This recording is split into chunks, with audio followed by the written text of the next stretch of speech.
Yes, it's we're live. Okay, let me let Letting her in. in. Okay, thank you. All right. Rabbi, do you want to share the prayer first? I'm doing that right now. Okay. Everybody got it? Yes. Wonderful. Well, good morning, everyone. And as we have done the past few weeks, as we've begun with a sense of prayer, motivated by certainly the words of Psalm 122 that begin, and please join me, Shalom Yerushalayim, pray for the peace of Jerusalem. May they prosper that love you. May peace be within your region. Avinu Sheba Shemayim, stronghold and redeemer of the people Israel. Bless the state of Israel, that it may be the beginning of our redemption. Shield it with your love, spread over it the shelter of your peace. Guide its leaders and advisors with your light and your truth. Help them with your good counsel. Rock and redeemer of the people Israel, strengthen the hands of those who defend our holy land. Deliver them from danger and keep them safe. Bless the land with peace and its inhabitants with lasting joy.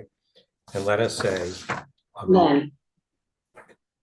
Well, good morning, all. And things are even more challenging than they've been in the weeks that we've been learning together. For all of us, I need to present some visions of a little bit of support and hope. I just shared with Rabbi Mates that the Catholic Patriarch of Jerusalem publicly offered to put himself in the position of being traded on behalf of the children who are being held by Hamas, which I think is just a remarkable statement, whether clearly it's not going to happen, but the fact that he had the courage to do that, I am truly overwhelmed and thankful, considering how quiet some other sections of our world have been, and how, as we've noticed, a lot of our relationship neighbors have been silent, if not been more and more hostile to Jews and Judaism. The events at colleges over the past week are absolutely devastating. Yes. And it calls to mind why we are together this month talking about the role of interfaith dialogue and interfaith relationships. We've been involved in this action for decades. And on some levels, it has been supportive, and on others, it has been incredibly disappointing in the sense that we have not heard from a lot of our friends in the Christian communities. I did see also I'm going to find it on my phone, a church that, I'm sorry, I have to find it.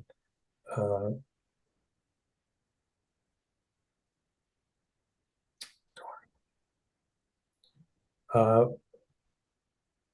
want me to share the article you just sent me? No, it's not the article I just sent you. There was a church that put a sign up. I'll look for it. Whatever it was basically calling out the double standard that's taking place in the world today about how Hamas walks free and Palestinians walk free and Jews get blamed for everything. So I asked you, as a sense of your own investigation, as homework for today, to think about what you believe are the challenges between Jews and Christians. We'll leave Muslims for another time in terms of dialogue and engagement.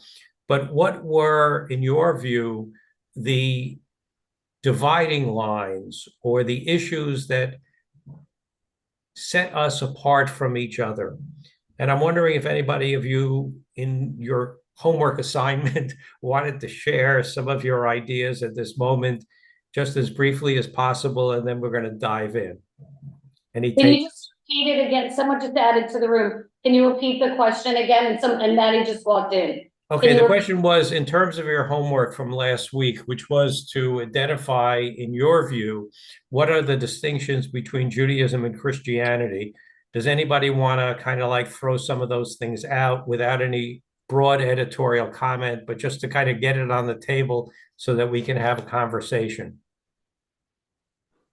I think the timeline, I mean, it's always odd to like, when people try and compare Judaism and Christianity when we existed for so long before it. So I would say the timeline. Judy has her hand up too. Go ahead. Yes, can you hear? Okay, I'm unmuted, right? You're good.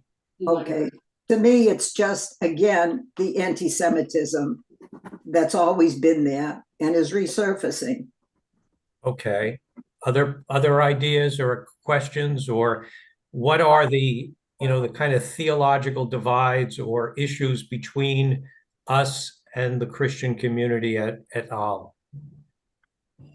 I'm crazy. I didn't even hear Judah.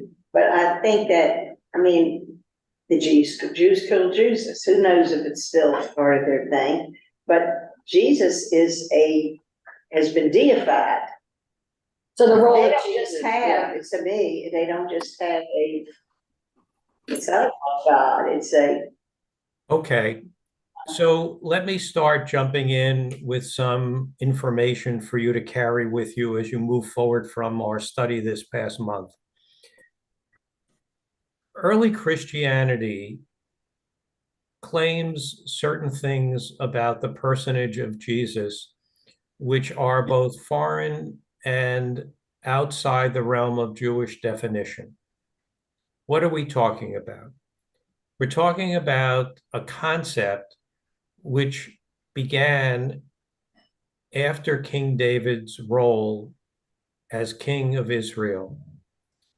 David, if you recall, was a troubled human being. He was not exactly the nicest guy in the way in which he lived out his libido, but nonetheless, he was a rather remarkable leader.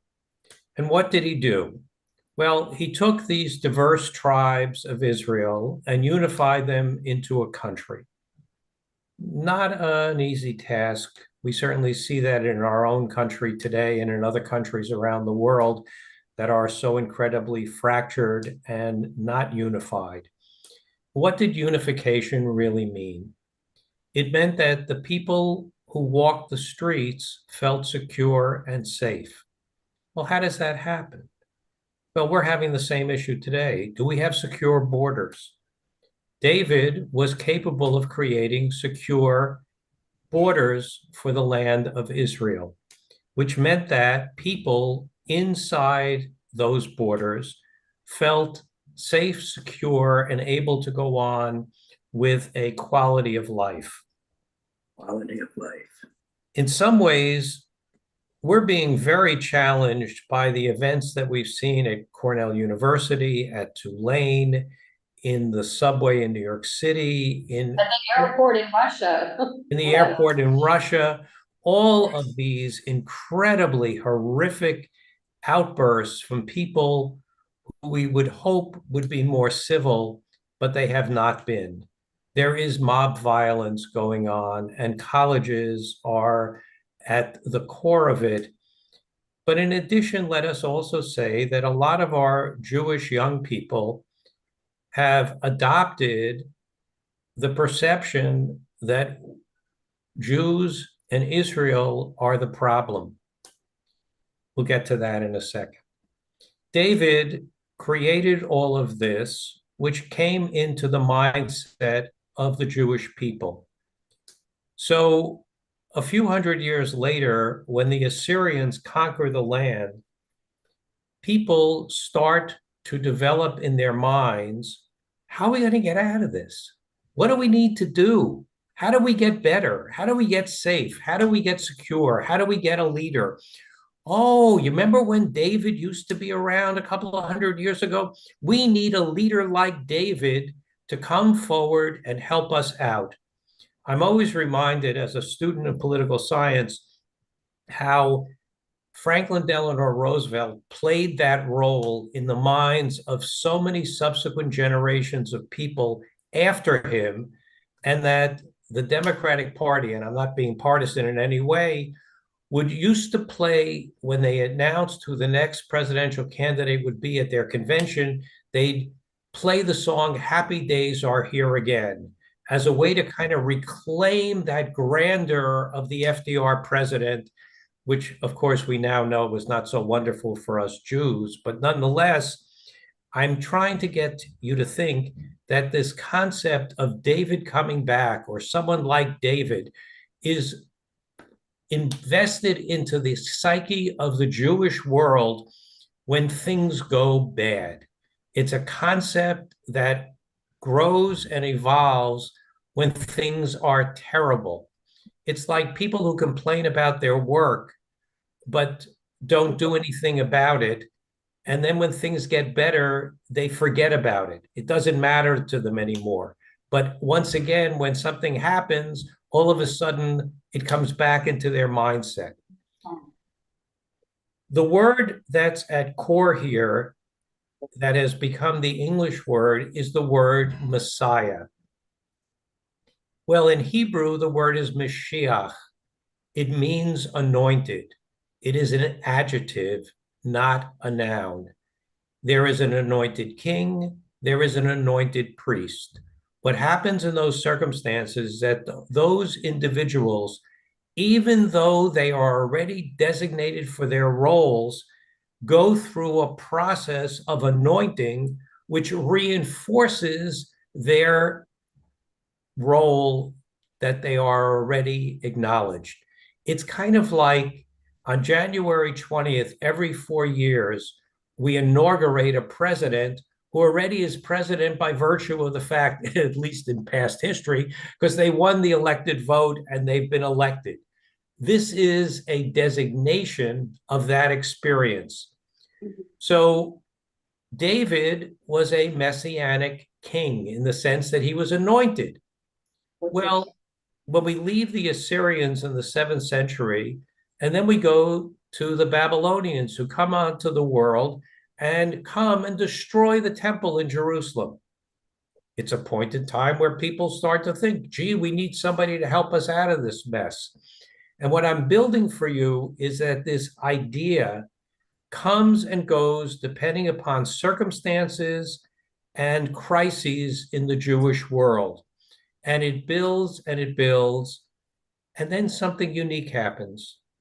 The story that we embrace as Hanukkah, which we downplay as kind of the ersatz Jewish Christmas, which is a tragic mistake because it has so much more to teach all of us. What are the Maccabees fighting against? They're fighting against the overwhelming power of Hellenization, Greek culture, and what that means. If you look carefully at world history, there are only 2 societies that survive being totally Hellenized and becoming Greek influenced. Jews, and who else? The Romans, eventually. The Greeks try to totally change the Jewish psyche. Because the Maccabees had enough internal awareness of who and what they were not susceptible to it. Egyptians became Greek. They could join into the Greek culture and behavior and experience. All of the countries of the ancient Middle East become seduced by the power of Greek culture. It is the first empire-building model that allows outsiders to become insiders by adopting the cultural behaviors of the conqueror. Now, we're aware of some very fascinating events that take place during this revolt and what prompts it in 168 BCE. The only institution that was then existent in the Jewish world that had credibility because the people were no longer independent was the temple. The temple had credibility through the role of leadership of the Kohen Gadol. And what we learn is that during this time period of Hellenization, when it is the Syrians who are the client state of the Greeks who conquer the land of Israel, they impose two different Kohen Gadol, high priests, one of them whose name is Jason, and the other one's whose name is Menelaus.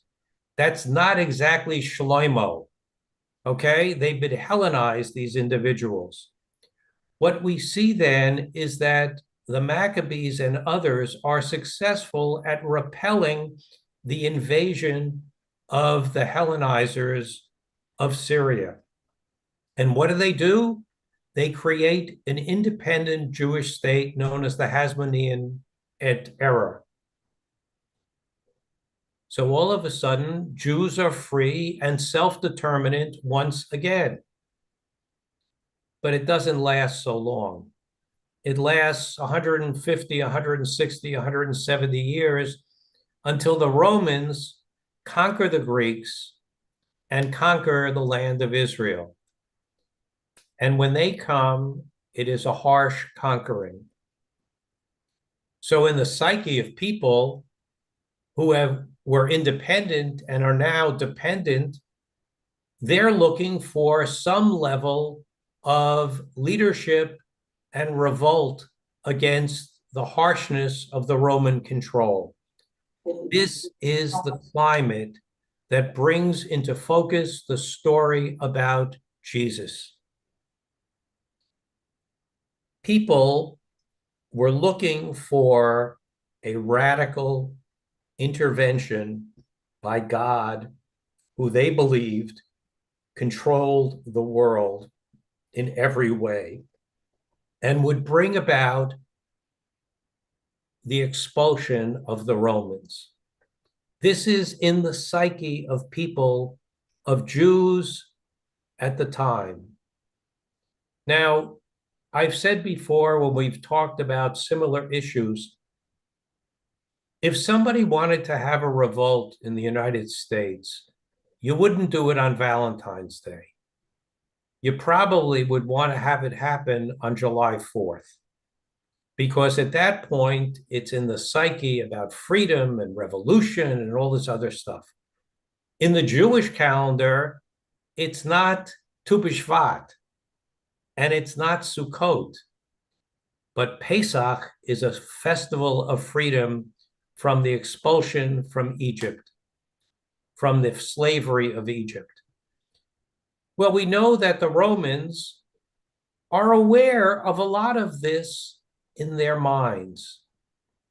And as a result, they're concerned because in Jewish practice, Jews, and let us say men at that point, were expected to travel to the temple in Jerusalem during the 3 pilgrim festivals. Pilgrim because you took a walk to get to Jerusalem. Well, that meant Jerusalem without the Hyatt and without the other hotels, the Hilton and whatever, was a little bit overcrowded at Passover time. People were sleeping on roofs, people were sleeping in hallways because the people came. Well, crowd control is always a challenge. I don't know if any of you have been to a rock concert lately, but I wouldn't want to be one of the security guards or policemen at a rock concert because I'm a symbol of something, but I could never control 70,000 people if they chose to stampede. I mean, you've seen the pictures of what happens at a Walmart on the Friday after Thanksgiving. People push through the windows because they're just so happy to buy a TV for 37 cents.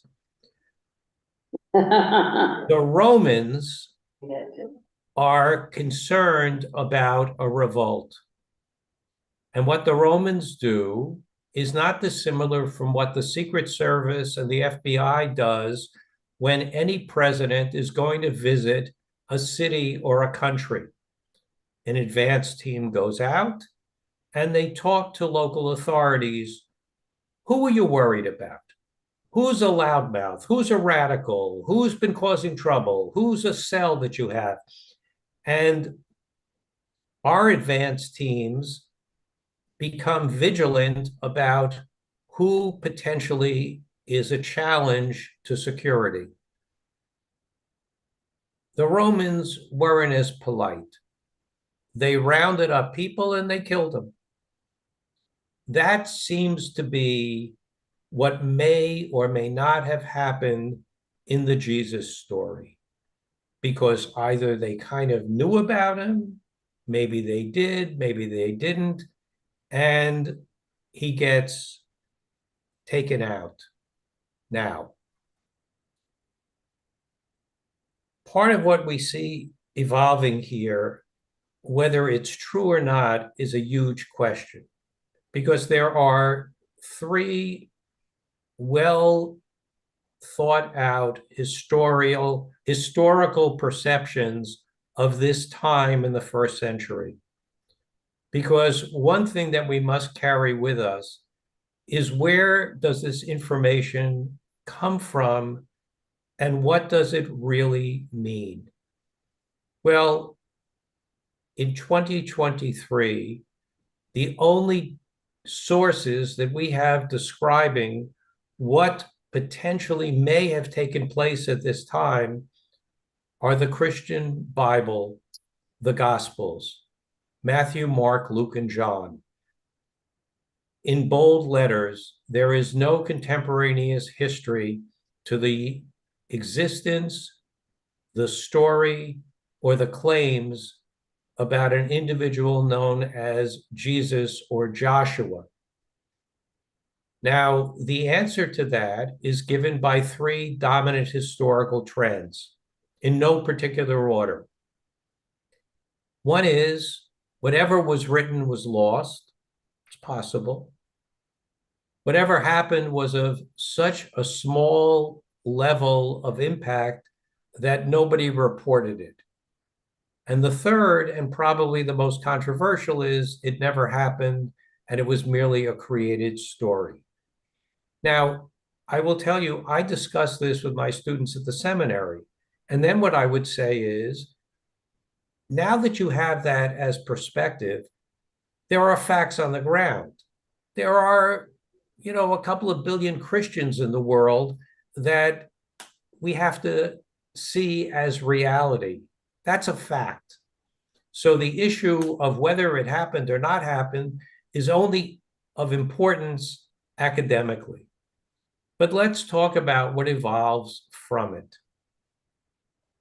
There was, according to the story, a group of people who found Jesus to be unique and special and believed that he was the character who would be the messianic help to change the world.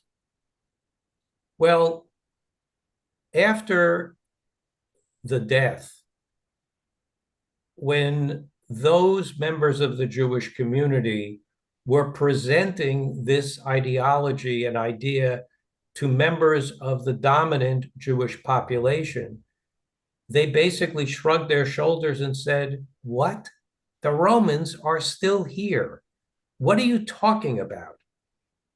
Which ultimately creates, 50, 60 years later, a response from Paul, the Apostle Paul, who creates the concept of the second coming, who tries to answer the question about why nothing changed by saying, oh, the first time Jesus showed up, he came to create the kingdom of heaven.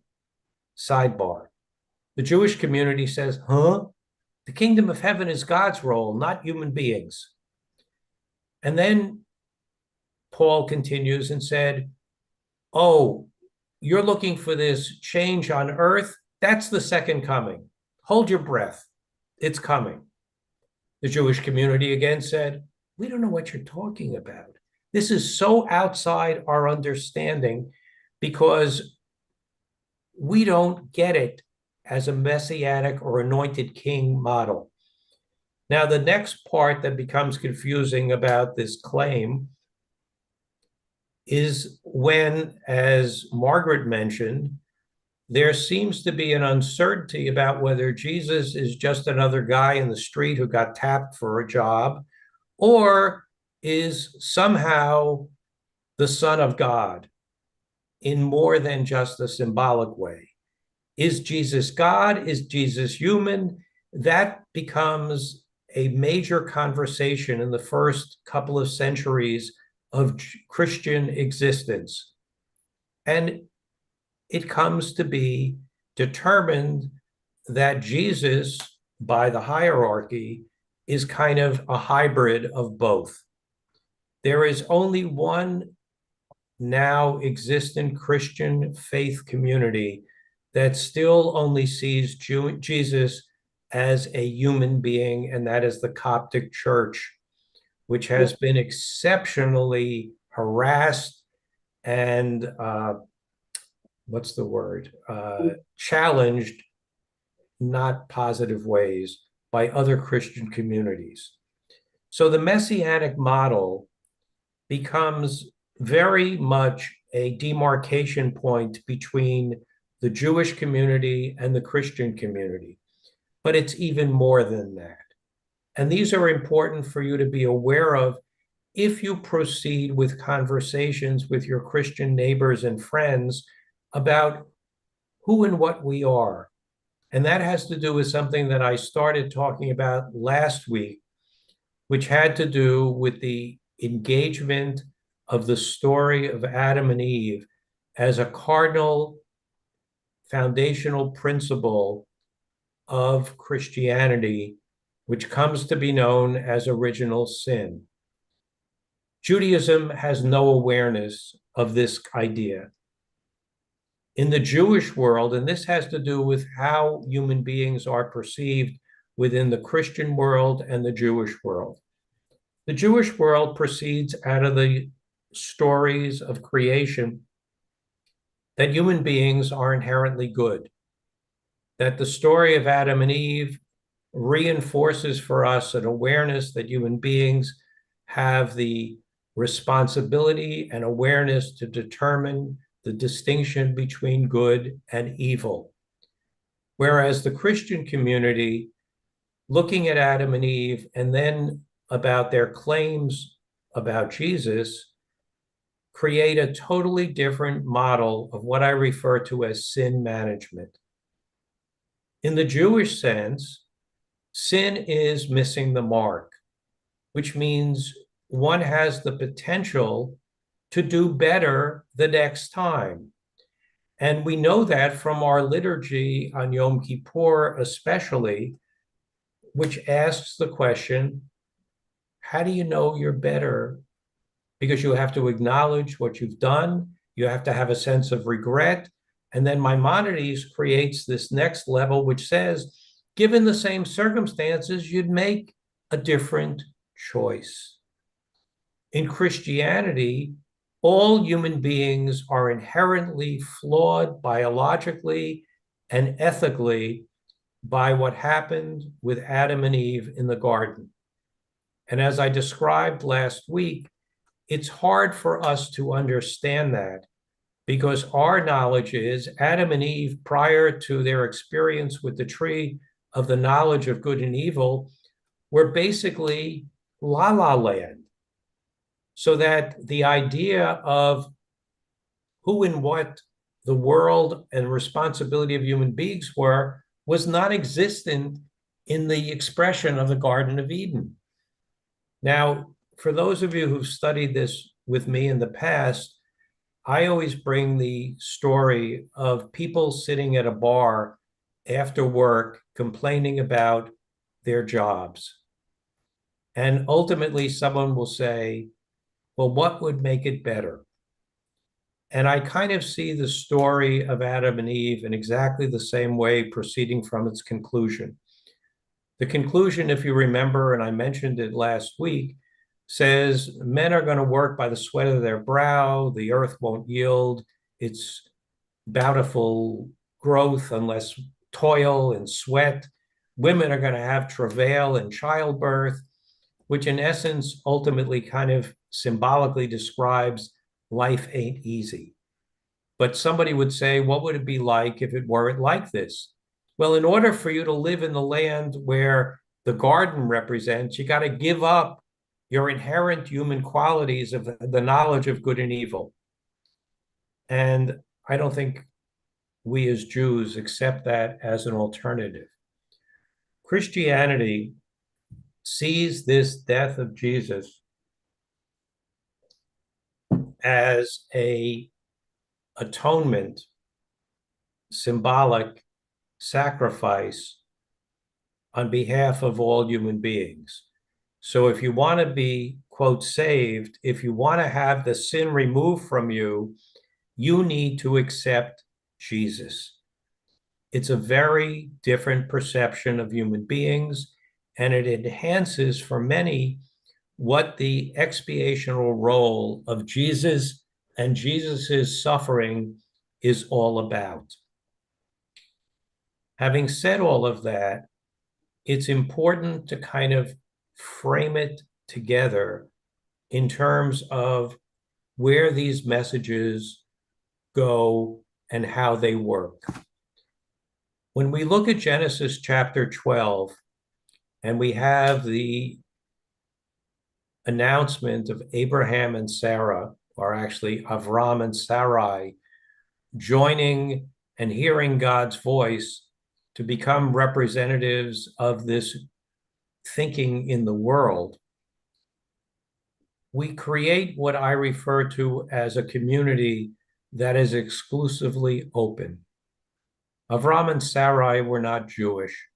They chose to be Jewish. And in essence, all of us, even if we are born by a Jewish mother, have to choose to do that. We are open to anyone who chooses to take on that role and responsibility. So I refer to Judaism as exclusively open, because once you choose, you have a set of responsibilities and roles to engage and participate in. Christianity is open, but it is exclusive once you come in the sense that Christian communities have claimed that they are the only source to salvation. Those who are outside are in error and are damned. When we looked at some of the material last week, we came across this Latin phrase, which in essence means there is no salvation outside the church. That was church active policy regarding Jews up until maybe 25 years ago. But it is still the policy for other Christianities and Islam as being outside that pathway. I want you to think about that for just a moment, because it's a powerful way of viewing the world. I've mentioned to you that Judaism kind of lives in a parallel universe to Christianity at its claims. Judaism's existence does not rest on Christianity's claims about it, whereas Christianity relies exclusively on its pathway back to the one God through Judaism. That is why at the very beginning of Christianity, and even as we are observing today, the Christian community saw Judaism as over, finished, disconnected, cursed, and to be punished for their rejection of the true truth of Christianity. You know, many of you, like myself, are so puzzled by what's going on in the world around us in these days since October 7th. And I referenced last week my fear and concern that this is the re-embodiment of the concept of early Christianity that said that God had rejected the Jews because we had rejected Jesus. I quoted for you Mohammed Abbas, who runs the Palestinian Authority, who made statements after October 7th saying this is what Jews deserve because they are, in essence, rejected by God. I think that what we are seeing in a more universal way is a perception that somehow Jews and Judaism are deserving of what's happening, and Hamas is merely the agent of righteousness against Jews for being occupiers. We are in a very difficult and challenging place in our own world and identity by the way in which these ideas continue and are even embraced by people on the left of the American political system and by some of our own young people who have seen Israel as being unkind to the poor Palestinians. And if you recall, 16 years ago, Jimmy Carter wrote a book called Peace, Not Apartheid, which kind of reinforces this perception that Israel's the bad guy and the poor Palestinians are merely the victim of the Israeli power and behavior. Some of you know that I have had a relationship with Stuart Eisenstadt, who was an advisor to Carter and other presidents, who was a member of the Carter Center at Emory College in Atlanta and was one of 30, 35 academics and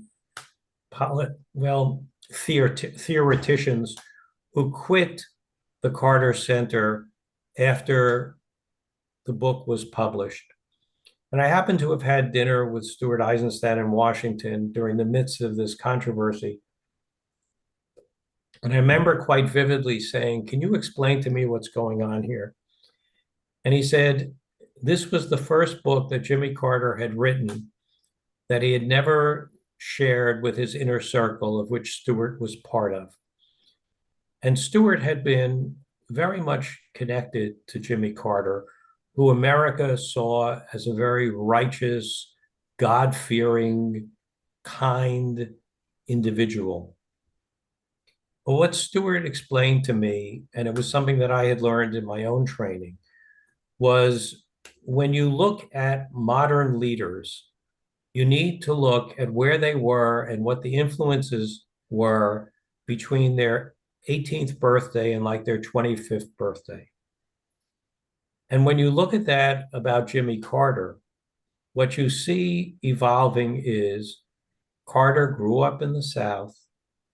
He saw what was going on in terms of the racial hatred of Blacks and the challenge and conflict between whites and Blacks. It truly imprinted on him a sense of social justice, which unfortunately he has used as his worldview. Let me explain. Jimmy Carter took that example of what was going on in the racial struggles here in the United States and assigns to different cultures and countries individuals as either being the whites or the Blacks. And in the Middle East, Jimmy Carter assigned the role of the whites as the oppressor and the power to Israel and the Blacks to the Palestinians. who therefore any action that they chose to do was justified as an act of civil disobedience. Like you see some people saying Hamas was right in what it did, which is just insane. But that concept, and I want you to use it as a yardstick when you look at what's going on here in the United States, what's going on in the way in which the initial embrace of the tragedy that had happened to the state of Israel is being transformed and changed into a forgetfulness of that and an engagement of Israel as the big bad brute in the Middle East, bombing away at the terrorists who are really freedom fighters. I mean, you need to think that one through. So as we kind of engage this issue about Christianity and Judaism, these ideas are in the backdrop to the way in which we sit down and talk to other people. If you are educated, what is the challenge is that many Americans have embraced the perception, which is we're all the same, we all think the same, we all believe the same, we all want to be good people, which is a nice kind of global embrace. But unfortunately, it's naive because it's not really engaging what seems to be underneath. All right, let's go on in the slides unless anybody has a statement they'd like to make at this moment. Okay, so take a look at the next one. Here are some engagement rules that I think are important for any level of honest interfaith dialogue. You're going there to learn and to grow, not to change the other person. You have to be honest and sincere, even if it means revealing discomfort. Everyone must be permitted to define their own religious experience. Don't feel that you're the spokesperson for your entire faith. These are kind of general rules. And number 8, trust is a must. You have to feel comfortable in that environment. Take a look at the next.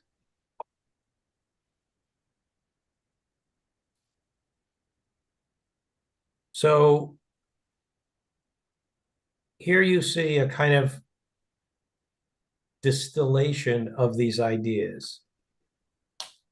We need to be positive in those experiences, and we shouldn't distort what each religion teaches as truth, which is one of the challenges.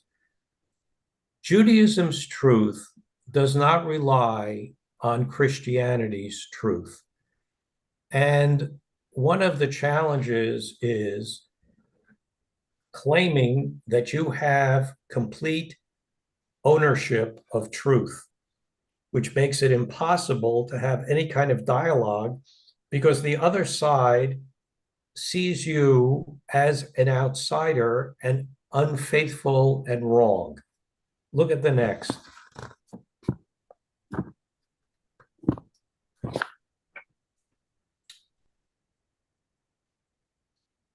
Things to avoid.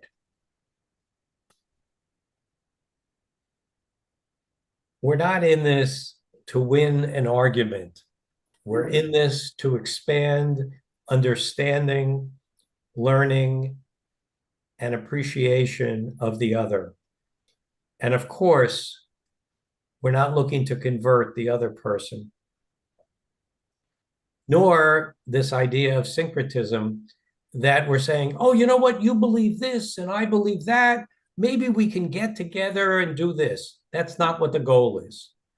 One of the challenges, as I mentioned last week, are organizations like Jews for Jesus, which attempt to blur the lines, or even more so, these, quote, messianic Jewish congregations, which are basically Christians dressed up with kippah and talit, trying to make believe that they're kind of ersatz Jewish. They're around. They're in South Florida. They kind of make believe that they're this new variety. Relativism is a very critical statement. All beliefs are basically the same. It's not true. Today, I spent a lot of time sharing with you how the Jewish perception of human beings is not the same as the Christian perception of human beings.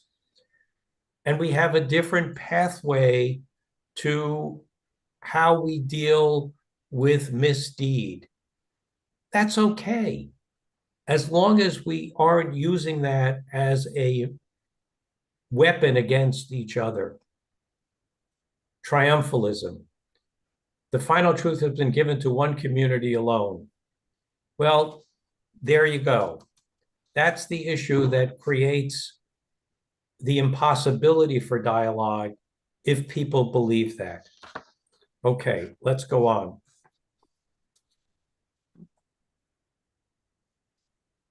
So why are we engaging in the experience of dialogue? Well, one might be that we share a certain social or political agenda and want to bring our voices together. We clearly see in the world we're living in today that there aren't a lot of unifying voices, or voices for that matter at all, except for extremes. Coexistence, that would be nice. It would be nice to be able to come back to that once again. An intellectual exercise or a spiritual exercise. We're learning about ourselves, we learn about other people's. Spiritual exercise together. Yeah, can I ask a question? Yes.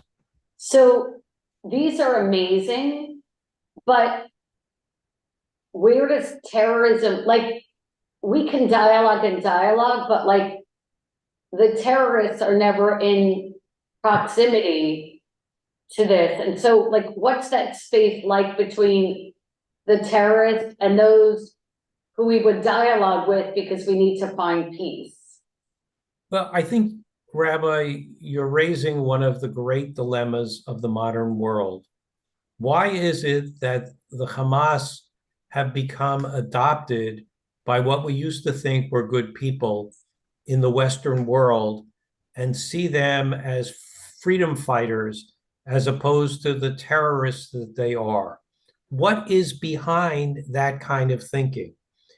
So my concern or my direction is, how do we reach out to anybody who will talk with us about the absurdity of seeing that kind of black and white circumstance, the circumstance that I resent so terribly in a Jimmy Carter's book that sees the world in this American model that we all agree was a horrific point in time in America.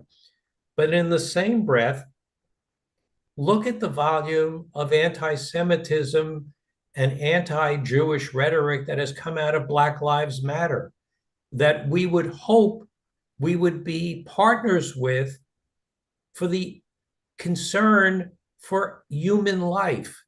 And yet that has been politicized. So we can't even try and work there. We have to reject it. We have to be publicly vocal. And one of the things that's happening in the world around us is people have become frightened.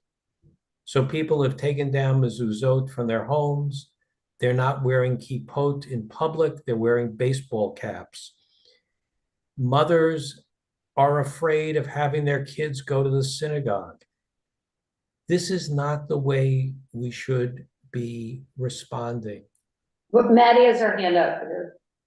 I've been looking at social trends for many, many decades. I would say starting from the 60s with Dr. Spock.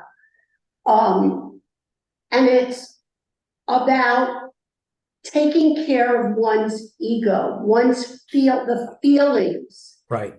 And people have gone from looking at it, in my opinion, from a healthy perspective, where it's a piece of the whole well-being of a person, to now becoming all about the whole person, the entitlement of individuals. There's no more, sense of nationalism. This is good for the country, or this is good for the family. Or as a parent, I'm a parenting specialist, so from my background, so people will look at it from a more global perspective of their role in bringing up the next generation. And as a result, it's been changing to where individuals feel entitled, and that whether it's in politics or in social trends, people have been moving toward people who champion this. And that's why, in my opinion, I've seen people just take up for causes because they feel as an individual they're entitled. It's the self-absorption, the total dismissal of social consciousness. And so my question is, how do we combat that to look at building again integrity, building again a sense of social consciousness to deal with what is best for the group? Now, there are adults, mature adults, who see this, but I don't see this in younger people. Well, and I want to pick up on your thought because, and I don't mean to cut you off, but I just want to look at the time.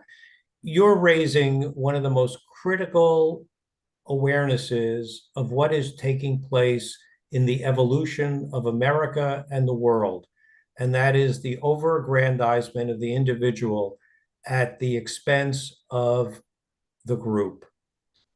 And one of the things that we certainly have, though people are not observing it, is that Judaism in many ways is counterculture to that.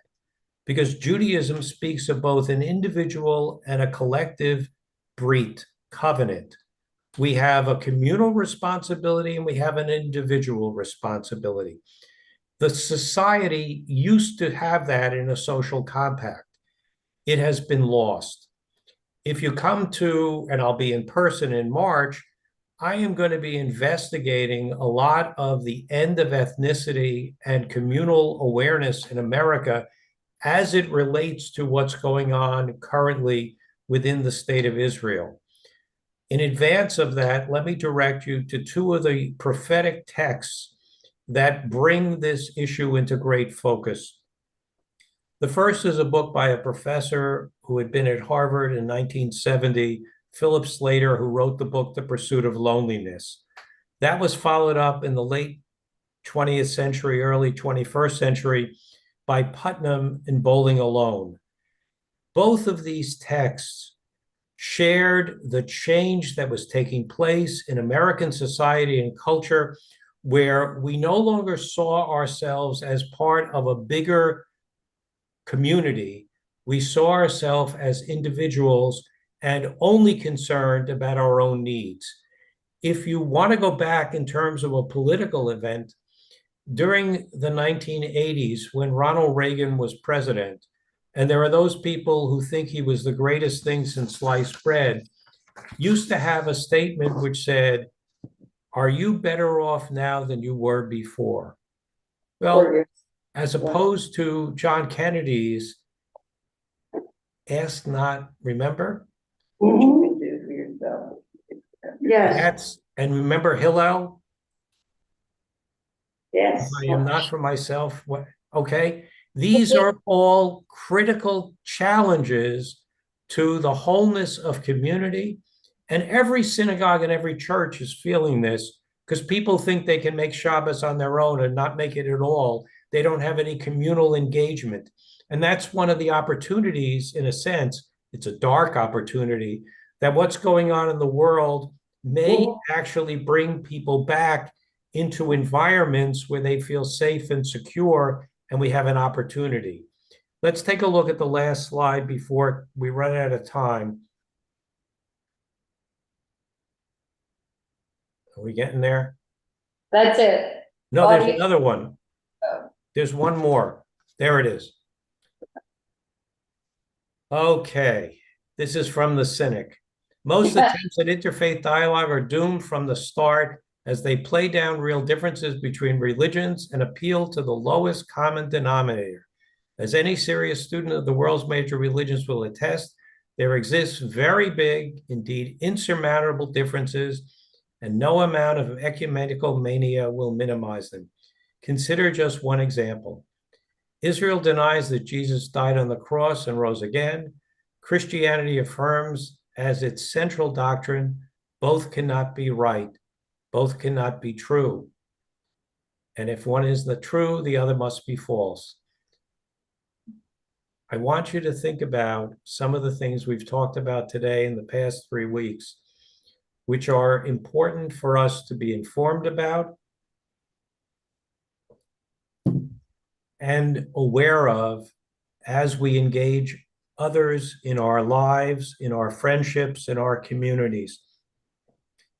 These are complicated issues. They're not as simple as, you have a menorah and I have a Christmas tree. They're not that simple, but they need to be discussed. People have, unfortunately, in the past 7, 8 years, chosen not to talk to people they disagree with. And the level of dialogue, the level of hostility between people who disagree has become intolerable. You've read all those stories that have been publicized about people who don't have Thanksgiving together anymore, or people who don't talk to their siblings or their families because they don't agree politically. We have to drop the brittle edges because we are just becoming more and more isolated and combative about ideas and ideology. Okay. Margaret has her hand up. Well, I had something Please. else I was going to say, but when you mentioned that, this is where leadership is so important. And I remember when all that meanness and anger and talking the way that, and it's not about which political party, but I remember it was Newt Gingrich that started that whole thing, where it's okay to just be mean and. But here's where your idea needs to be expanded, Margaret. It's okay in politics. But Margaret, what you're really pointing out is if people had had the courage to say, Newt, sorry, we don't talk like that. And Right. that's where we have surrogated too much onto, quote, leaders to solve our societal issues and problems. And we become individuals who are feeling, what's the word, diminished and unable to speak out. And what I'm hoping is that people will get a little courage and a little nerve to not be silent anymore. Because the more we become passive and silent, the more we are pushed and shoved around. We need to stand up. Thank you, Rabbi Kotab. It's been an amazing month, and just the corresponding of October 7th and your lessons, and in a sad way, kind of the fanning apart, what you see in crisis where religious communities tend to go and the complexity of that. You've given us tools. As you said, you'll be back in person in March. November, December, we're looking at art, Judaism and ancient arts. December will be devoted to a collection by a congregant, Judith Biner, who was antiquities with her late husband, Stephen, for many years. There'll be an in-person exhibit December 5th, a tour of that exhibit, but we'll do it on Zoom as well. Ron, our amazing producer, will help with that.